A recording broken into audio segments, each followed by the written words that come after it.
Udah latihan perut, sampai gempor tuh perut. Dan juga ditambah kardio, lari-lari, kaki pegel-pegel tuh besokannya. Tapi kenapa perut kita masih buncit aja? Seminggu kita ngelakuin, lingkar perutnya nggak turun. Ini adalah 3 kesalahan yang wajib kita perbaikin supaya kita bisa kayak klien gue ini ya. Dia nggak perlu ngelakuin hal-hal yang menyiksa kayak tadi. Itu berhasil turun sebanyak 6 kg berat badannya dan lingkar perutnya turun sebanyak 19 cm. Ataupun kalau yang cowok itu bisa turun sampai 9 kg dalam sebulan ya. Atau bahkan 10 kilo. Dan ini juga gue sering banget lakuin pada saat kadar lemak gue tinggi, 30% gini. Setelah gue perbaikin, gue bisa turun ke kadar lemak 15% kayak gini ya. Kesalahan yang paling pertama, kita masih berpikir bahwa latihan perut akan mengecilkan perut. Pada kenyataannya, kalau kita latihan perut, itu tidak akan mengecilkan perut. Sama halnya kalau misal kita latihan beban, kita latihan tangan, tangannya malah makin gede. Kita latihan dada, dadanya malah makin gede. Tapi kenapa kita malah berpikir latihan perut, perutnya bisa kecil? Karena perut nggak akan ngecil dengan latihan perut. Kita harus ubah pemahamannya. Kalau misalnya kita mau ngecilin perut, kita harus habisin lemak secara sistemik atau keseluruhan. Ya kita nggak bisa menargetkan ngecilin perut doang tuh. Jadi kita mau mengkondisikan tubuh kita di keadaan kalori defisit, tapi kita mau tambahkan juga dengan latihan-latihan lain. Saran yang pertama, jangan pakai latihan perut untuk ngecilin perut. Sebaiknya kita harus latihan otot-otot lain ya,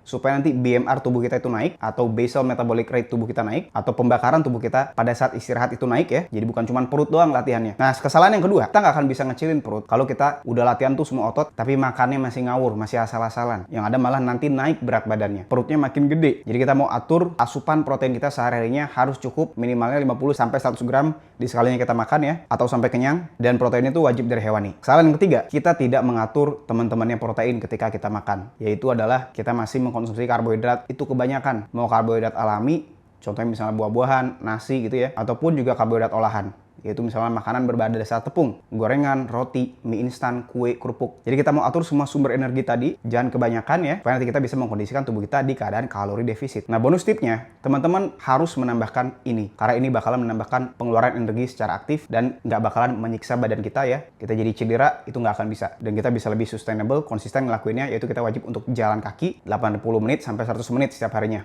atau sampai 10.000 langkah. Nah, kalau misalnya teman-teman nih pengen di coaching langsung dari gue bakalan bikinin semua menu makanannya yang wajib dikonsumsi dan yang wajib di stop dulu sementara, cara masak gimana, ojek online pesannya apa, termasuk di restorannya makan di mana ya, dan juga program latihan di rumah ataupun di tempat gym. Kita bakalan monitor langsung dan kita bakalan ada meeting mingguan untuk memastikan progresnya itu terjamin, progresnya efektif, sehingga kita jadi semangat ngejalaninnya dan buncit kita bakalan nggak ada lagi, atau otot perutnya bakalan kelihatan kayak klien gue yang ini ya. Setelah gua coaching, itu otot perutnya langsung muncul. Dan setelah itu baru kita mulai perkenalkan lagi makanan-makanan hiburan tadi ya, sekali-sekali sesuai dengan porsi kita. Nah, kalau misalnya teman-teman tertarik, teman-teman bisa langsung daftar aja di link di bio profil gua.